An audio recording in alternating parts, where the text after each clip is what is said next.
Hello students, in this video we will continue further with solid state. Okay, so up till now what we have seen is there are different types of unit cells, there are different types of crystal systems. उन crystal systems में हम लोगों ने cubic crystal system जो है वो हम लोगों ने पढ़ा हुआ है. उसमें हम लोगों ने देखा है कि 3 टाइप के क्रिस्टल्स होते हैं, जैसे SCC, FCC एंड BCC. हर एक क्रिस्टल सिस्टम में पैकिंग एफिशिएंसी कितनी होती है वो हम लोगों ने फाइंड आउट की हुई है. सो आज के लेक्चर में अब हम लोग क्या करेंगे, so in this lecture and in the next lecture we will focus on how the unit cell is form. कोई भी यूनिट सेल या कोई भी क्रिस्टल स्ट्रक्चर किस तरह से बनता है. सो बेसिकली हर एक यूनिट सेल या हर एक क्रिस्टल स्ट्रक्चर जो है ये एटम्स या मॉलिक्यूल्स से बनता है, right. And we will assume that these atoms और molecules are spherical in nature. So इस तरह से दे are spherical.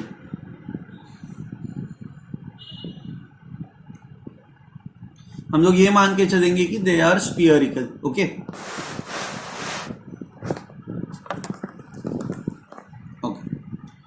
Now so let's start off with, let's say मैं आपको बता दूं कि लेट्स से आपके पास बहुत सारे बॉल्स हैं और इन बॉल्स को यूज करके आपको इन बॉल्स को अरेंज करना. Let's say if I give you 1000 balls and आपको एक 3 डायमेंशनल स्ट्रक्चर में इनको अरेंज करना है ताकि ये बॉल स्टेबल रहे. तो what you would do is, सबसे पहले तो आप इन बॉल्स को एक लाइन में अच्छे से अरेंज करना स्टार्ट करोगे. सो ये इस तरह से यू वुड अरेंज है. So if you C,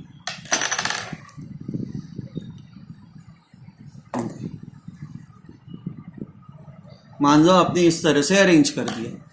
now if you look at this ball, it is touching 2 more balls. ये इस साइड पे और इस साइड पे और एक बॉल को टच कर रहा है. So basically in this case I can say that coordination number becomes 2.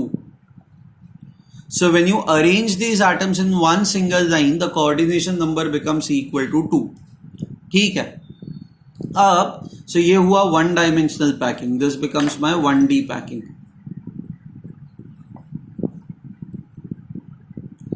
अब 1 dimensional packing से हमें जाना है 2 dimensional packing पे. आप 2 डायमेंशनल पैकिंग पे कैसे जाओगे. सो आपको बेसिकली अब इसी में स्पीयर्स ऐड करते जाना है. ओके, सो आपको इसके नीचे और एक लेयर रखनी है, उसके नीचे और एक लेयर रखनी है. तो इस तरह से आप 2 डायमेंशनल पैकिंग में जाओगे. Now there are 2 ways of doing it. First way is, मान लो ये आपकी फर्स्ट लाइन है. Okay, let's say this is your first line. तो आप सेकेंड लाइन में जो स्पीयर्स है वो एग्जैक्टली इस तरह से ही अरेंज कर सकते हो ना.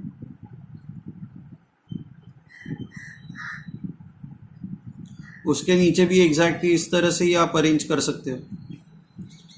आपको समझ में आ रहा है पैटर्न. एग्जैक्टली स्पीयर के नीचे, किसी भी स्पीयर के नीचे नेक्स्ट स्पीयर आ रहा है. तो जैसे हमने ये लाइन अरेंज किया उसी तरह से हमने ये लाइन भी अरेंज किया, उसी तरह से ये लाइन भी अरेंज किया.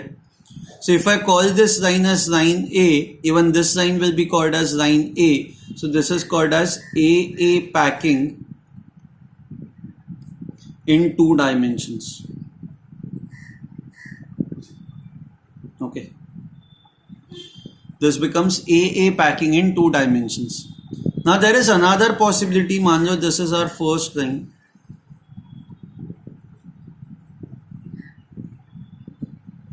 तो आप सेकेंड लाइन के जो स्पीयर्स है वो एग्जैक्टली इसके नीचे नहीं, ऐसे आप ये जो डिप्रेशंस क्रिएट हो रहा है आप इन डिप्रेशंस में रख सकते हो ना.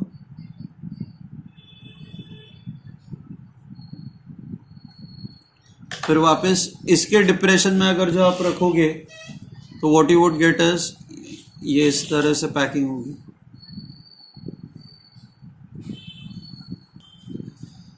Now when you see this, यहां पे आपको ये रियलाइज होगा कि ये जो ब्लैक कलर के बॉल्स है, if I call this line as line A, ये जो रेड कलर के बॉल्स है ये एग्जैक्टली इनके नीचे नहीं है ना, ये इन दोनों के बीच में है. So I can not call this red balls as line A. मैं इनको अब लाइन ए नहीं, I'll call them as line B. I have to call them as line B. Okay. अब वापस ये इनके, अब रेड कलर के जो बॉल्स है इनके डिप्रेशंस में अगर जो आप नेक्स्ट लाइन रखोगे तो यू वुड रियलाइज दैट कि ये एग्जैक्टली इसके नीचे आ रहा है, ये बॉल एग्जैक्टली इसके नीचे आ रहा है, ये बॉल एग्जैक्टली इसके नीचे आ रहा है. So this will also be called as line A. So now this becomes your AB, sorry, this becomes AB type packing. Okay. Now जैसे 3 डायमेंशंस में when we saw crystal systems, हमने कहा था कि 2 टाइप के क्रिस्टल सिस्टम्स होते हैं, right, primitive and non primitive. तो उसी तरह से when you have a 2 dimensional packing, 2 dimensional packing के अंदर भी we can have primitive and non primitive type of packings. Primitive packing क्या होता है? प्रिमिटिव पैकिंग में बस कॉर्नर्स पे ही एटम्स प्रेजेंट होता है. तो यहां पे अगर जो आप इन 4 एटम्स को देखते हो, इनके सेंटर्स को ज्वाइन करते हो, तो आपको ये ऐसा स्क्वायर मिलेगा. सो this becomes an example of a primitive packing. And यहां पे नॉन प्रिमिटिव पैकिंग कैसे होगा? अगर जो आप मान लो इस तरह से एक यूनिट सेल कंसिडर करते हो, 1 2 3 4, तो ये एक आपका unit cell, this becomes your non primitive packing.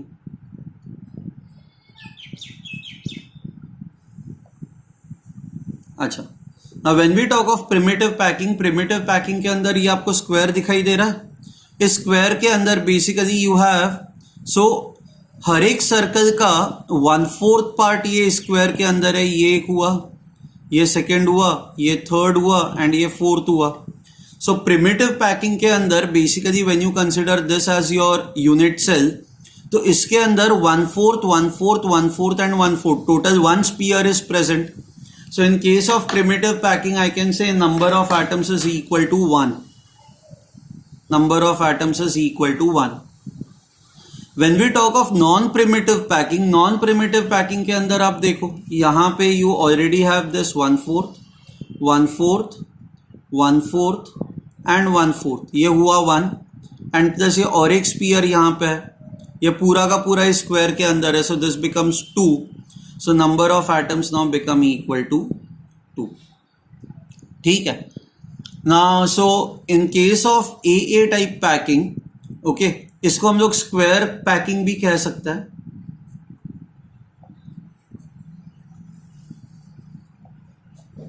Okay, so in AA type packing, in this square packing, if you have a primitive unit cell, number of atoms would be equal to 1. If you have a non-primitive cell, number of atoms would be equal to 2. Now because we are talking in 2 dimensions, हम लोग बस 2 dimensions की बात कर रहे हैं ना, हम लोग एक ही प्लेन में हमने ये सारे एटम्स को अरेंज किया हुआ है. तो आप पैकिंग एफिशिएंसी कैसे फाइंड आउट करोगे? पैकिंग एफिशिएंसी फाइंड आउट करने के लिए हमें एरिया का यूज करना होगा. So it is basically, if I consider this is equal to area occupied divided by total area. Okay.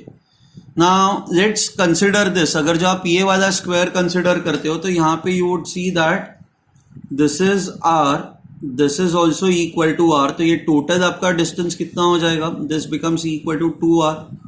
And 2R is equal to the side of the square which is equal to A. Okay. Now हमें ये relationship use करना होगा. So area occupied, इस square के अंदर एक ही circle present है ना, 1/4 1/4 1/4 1/4. सो मिला के only 1 circle is present. So 1 circle का एरिया कितना हो जाता है? It is pi r square divided by total area of the square which is equal to a square. So this becomes pi r square. A square can be written as 4R square. So this becomes equal to 3.14 divided by 4. So if you solve this, this will become equal to 78.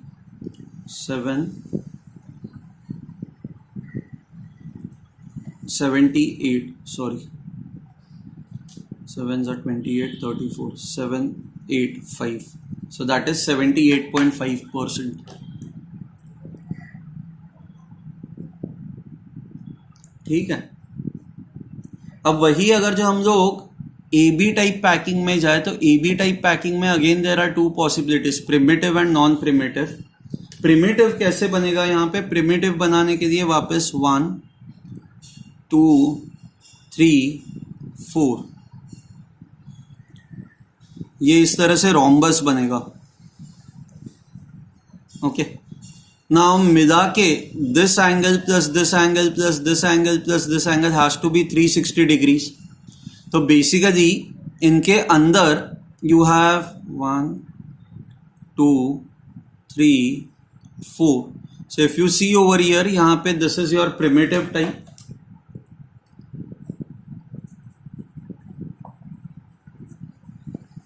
And in this primitive type, number of atoms is equal to 1. ठीक है. यहाँ पे आप non primitive भी बना सकते हो. Non primitive आप कैसे बनाओगे? नॉन प्रिमिटिव बनाने के लिए so let's make a non primitive type. तो यहाँ पे इन दोनों को ज्वाइन करता है 10 10 10 10 10. ये यहाँ पे हेक्सागोन बन गया. ओके, नाउ इस हेक्सागोन के अंदर यहाँ पे यू सी 1 2 3 4 5 6.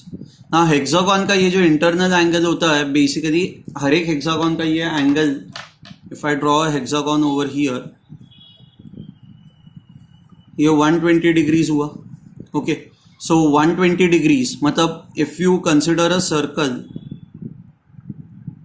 एंड सर्कल के अंदर अगर जो आप ये एक सेक्टर कंसिडर करोगे जो 120 डिग्री सबटेंड कर रहा है, तो टोटल सर्कल का एंगल 360 डिग्रीज होता है.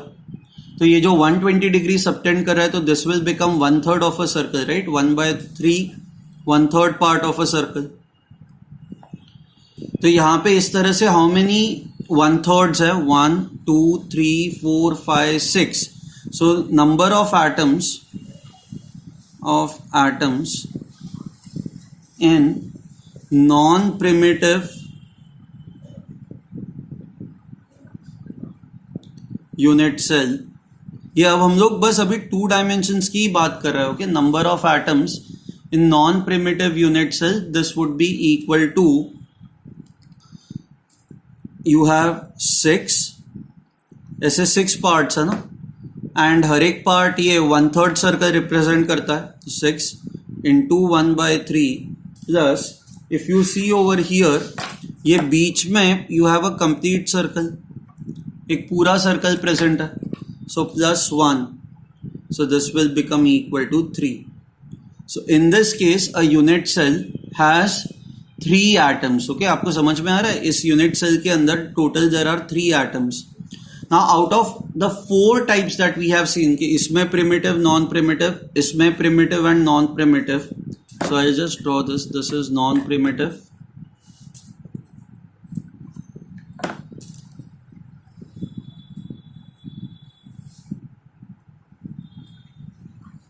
एंड इसमें number of atoms is equal to 3.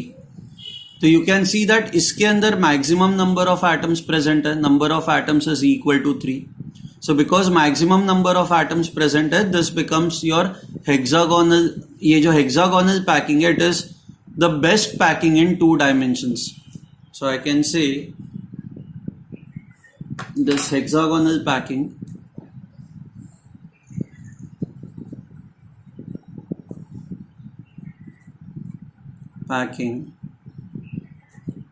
is the best packing in 2 dimensions.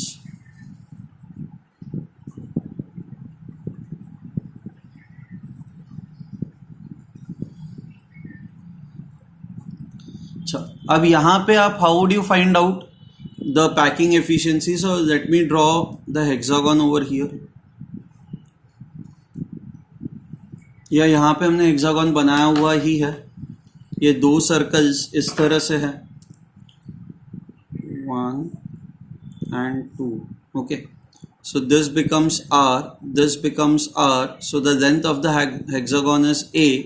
So यहाँ पे जो हमें रिलेशनशिप मिलेगी, that will be equal to A is equal to 2R. Okay, now we need to find out the area of the hexagon. Hexagon का area आप कैसे find out करोगे? आप हर एक हेक्सागोन को 6 ट्राइंगल्स में डिवाइड कर सकते हो ना, एंड किसी भी ट्राइंगल का एरिया कितना होता है? So let's say if this is equal to A, ये हमें पता है ये एंगल 60 डिग्रीज होता है. So this would become equal to √3/2 times a correct. So if this is A, this would become equal to √3/2 times A. So ये वाला जो ट्राइंगल है, इस ट्राइंगल का एरिया कितना होगा? आप half into base into height करोगे. So now I can write area of hexagon is equal to 6 times, क्योंकि 6 ऐसे ट्राइंगल्स बनेंगे, half into base into height, that is √3a/2 by 2. So this will now become equal to 3√3a square by 2. Okay, now once you have the area of the hexagon, अब हमें area occupied चाहिए. So packing efficiency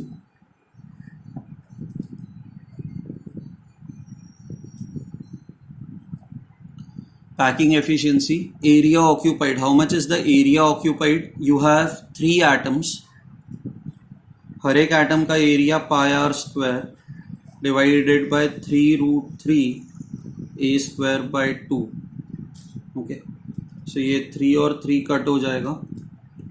2 into 3.14, √3 is 1.73, r² by a square. Now we know that a is equal to 2r, so r by a will be equal to 1/2, so r² by a square will be equal to 1/4. Now if you do the calculations, this turns out to be,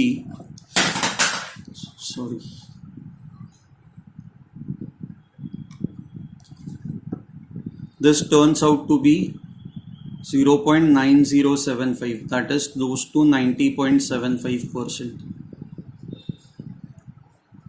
Okay, now compare it with this. See, do not compare this with SCC, FCC और BCC, क्योंकि वो 3 dimensional packing थे. ये तो हमने अभी तक बस 2 डायमेंशनल पैकिंग लिखी, और 2 डायमेंशनल पैकिंग में हमें रियलाइज हुआ है कि 3 डायमेंशनल पैकिंग बनाने से पहले हमें स्पीयर्स को 2 डायमेंशंस में अरेंज करना पड़ेगा ना. आपने पहले तो लाइन में अरेंज कर दिया, बट सेकेंड लाइन किस तरह से अरेंज करनी है उसमें हमारे पास ये 2 पॉसिबिलिटीज थी, 1 and 2. सो कौन सी पॉसिबिलिटी बेटर है वो हमें पैकिंग एफिशिएंसी से ही पता चलेगी. एंड हमें ये रियलाइज हुआ है कि यहाँ पे पैकिंग एफिशिएंसी आपको क्लोज टू 90.75% आ रही है, यहाँ पे पैकिंग एफिशिएंसी 78.5% ही आ रही है. So this is a better way of packing, correct. तो इसलिए 2 डायमेंशंस में अगर जो आपको बेस्ट पैकिंग चाहिए तो आप 2 डायमेंशंस में अरेंजमेंट इसी तरह से करोगे. This is how you will arrange the atoms. अच्छा, सो आई होप आपको ये समझ में आया 2 डायमेंशनल पैकिंग. अब हम लोग स्टार्ट करेंगे 3 dimensional packing. Now 3 dimensional packing के लिए आप 2 डायमेंशंस में इधर ये यूज कर सकते हो या ये यूज कर सकते हो, बट मैंने आपको बताया ये एफिशिएंट नहीं है, ये इनएफिशिएंट है, and this is more efficient. तो अगर जो आप इसको यूज करके अगर जो आप स्ट्रक्चर बनाते हो तो जो स्ट्रक्चर मिलेगा वो बहुत ज्यादा एफिशिएंट नहीं होगा. सो लेट्स फर्स्ट सी कि इसको यूज करके आपको किस टाइप का स्ट्रक्चर मिलेगा. ओके, सो पहले पैकिंग इन 3 डायमेंशन स्टार्ट करते हैं. So first case what will do is 2 dimensions में हम लोग स्क्वायर पैकिंग कंसिडर करते हैं, ए type square packing. Okay, so ये फर्स्ट लेयर हो गई. एग्जैक्टली इसके नीचे आप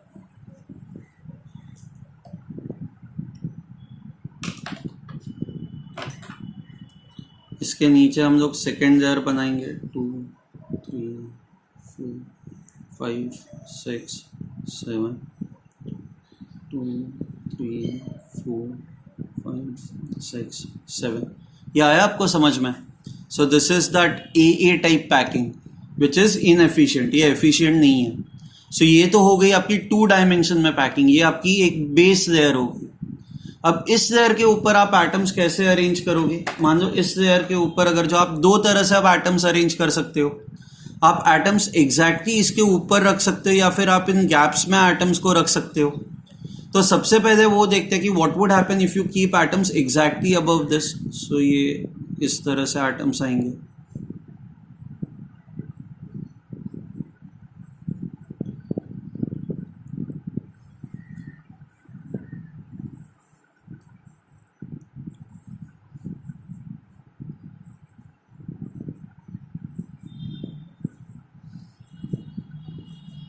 ठीक है। अब इसके ऊपर वाली जो लेयर होगी वो एग्जैक्टली इन रेड बॉल्स के ऊपर होगी, तो ऐसे होगी।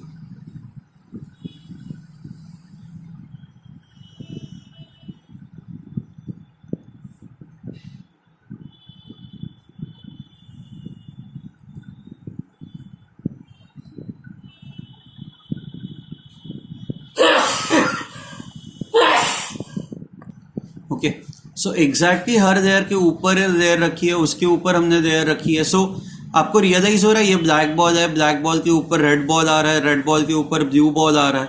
सो अगर जो आप बेस लेयर, जो आपकी सबसे नीचे वाली ये जो ब्लैक कलर वाली लेयर है, आप उसको अगर जो ए कहते हो, if you call this layer as A, तो इसके ऊपर वाली जो लेयर है रेड कलर की वो एग्जैक्टली ये ब्लैक लेयर के ऊपर आ रही है, तो इसको भी मैं ए कहूंगा। एंड ये जो ब्लू कलर के बॉल्स है वो एग्जैक्टली रेड कलर के बॉल्स के ऊपर आ रहा है, तो इसको भी मैं ए कहूंगा। Okay, so basically now this becomes your a type packing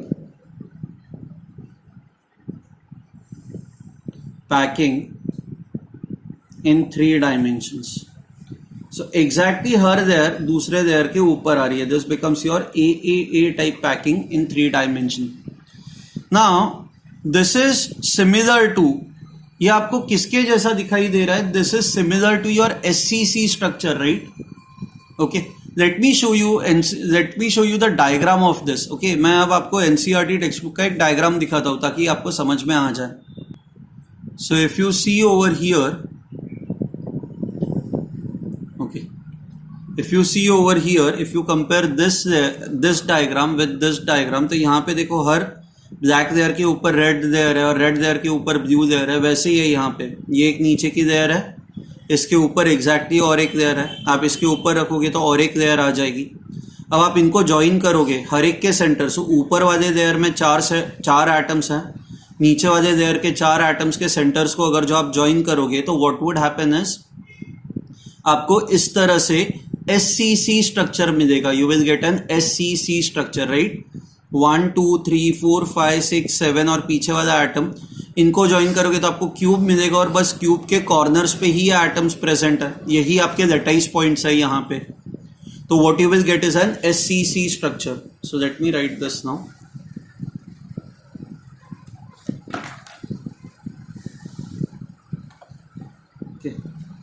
This is converted into SCC structure, simple cubic cell. Now ये जो SCC स्ट्रक्चर होता है, हमें ये SCC structure we know it is inefficient structure. कल हम लोगों ने देखा था यहाँ पे पैकिंग एफिशिएंसी जो होती है, that packing efficiency is how much? It is 52.4%, right? I don't exactly remember the number, but 52.4% के आसपास होती है। यहाँ पे इफ आई ड्रॉ दिस तो आपको ये समझ में आ जाएगा।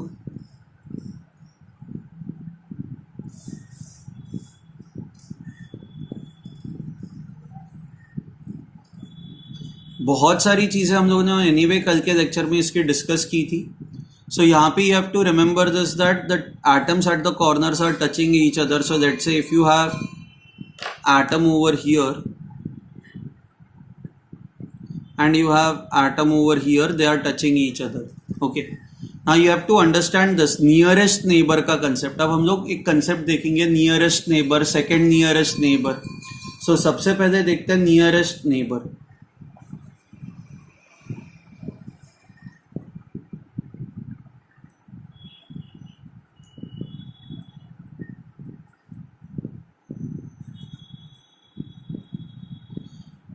Now nearest,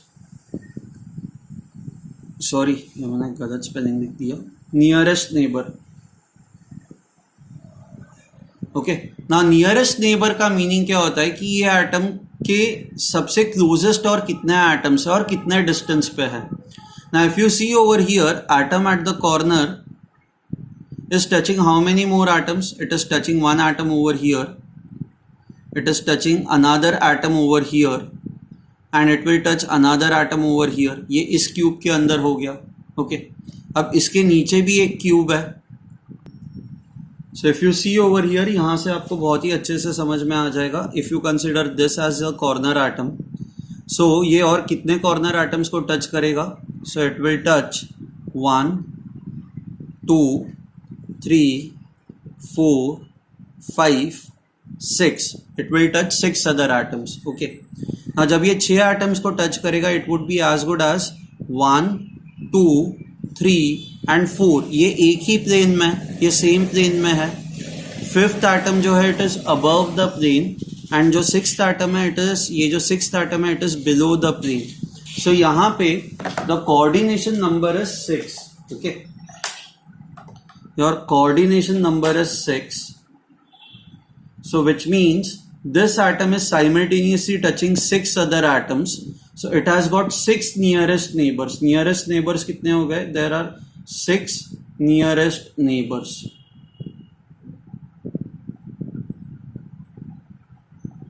ठीक है, 6 नियरेस्ट नेबर्स हो गए. नियरेस्ट नेबर्स कितने डिस्टेंस पे? अगर जो आप इस और इसके बीच में डिस्टेंस देखोगे तो this distance is equal to a.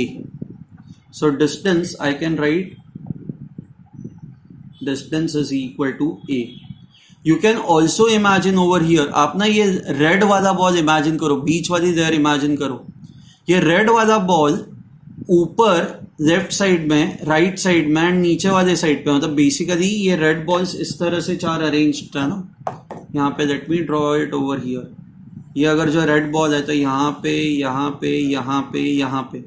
सो ये रेड बॉल इस तरह से 1, 2, 3, 4 सेम प्लेन में 4 और बॉल्स को टच कर रहा है. अब ये रेड लेयर के ऊपर ब्लू लेयर है, तो इसके ऊपर एक ये जो ब्लू कलर का बॉल है ये उसको टच करेगा.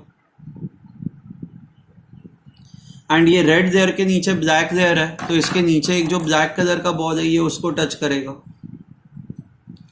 सो समझ में आया? So every in SCC structure every atom touches 6 other atoms, 4 in the same layer. Okay, 1 above it and 1 below it. ये आपको नोट करना है. You have to note this. So 4 in the same plane, same layer,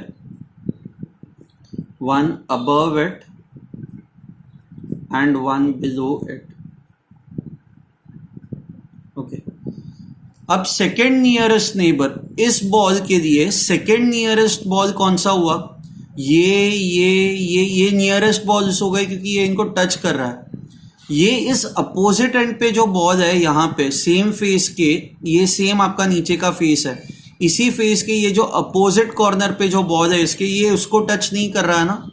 so this becomes second nearest neighbour. Okay, so if I say call this as ball 1, this as ball 2 and this as ball 3. So I can say 1 and 3 are second nearest neighbors.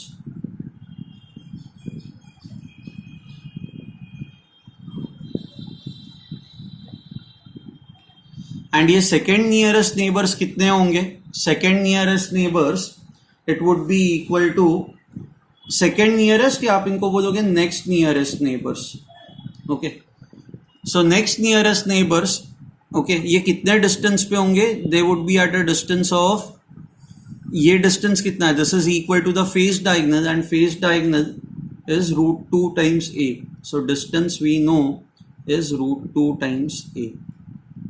ठीक है ना. वैसे कितने second nearest atoms होंगे वो अब आपको देखना है. How many second nearest atoms would be there. इसके लिए वापस ये डायग्राम देखते हैं.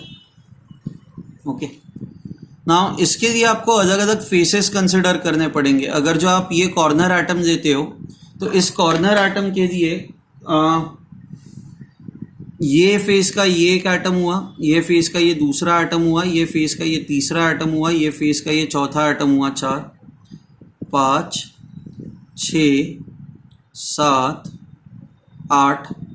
ओके, एंड इसके बाद इट विल बी इसके लिए 9, this is 10, this is 11 and this is 12. So basically you have 12 second nearest neighbors. Okay, so you have 12 second nearest neighbors. So you have 12 second nearest neighbors, and वो second nearest neighbour जो होगा वो distance root two ए से के distance पे वो होगा. Okay, now if you want third nearest neighbour, जो थर्ड नियरेस्ट नेबर है वो कितने डिस्टेंस पे होगा. नाउ इसके लिए ये जो अपोजिट कॉर्नर वाला एटम होता है, डायगनली बॉडी डायगनल के opposite, so if I call this atom 4, so I'll say 1 and 4 are third nearest neighbors.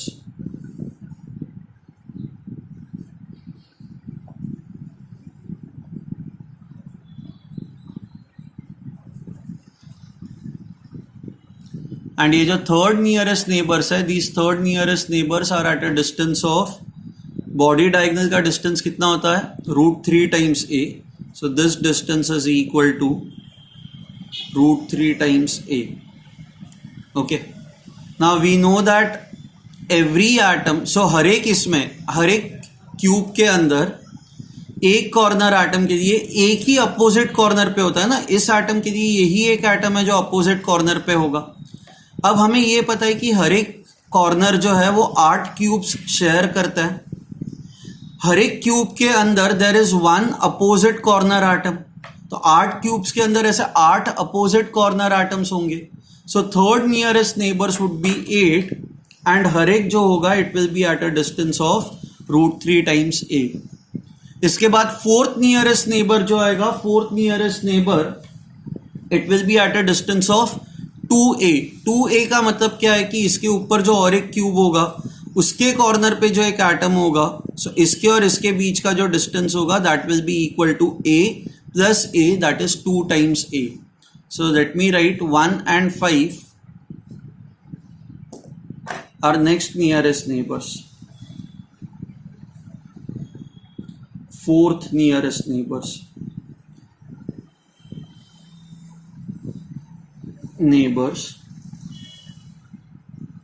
And इनके बीच का जो डिस्टेंस है that is equal to 2 times a. ओके, ये जो डिस्टेंस है that is equal to 2a.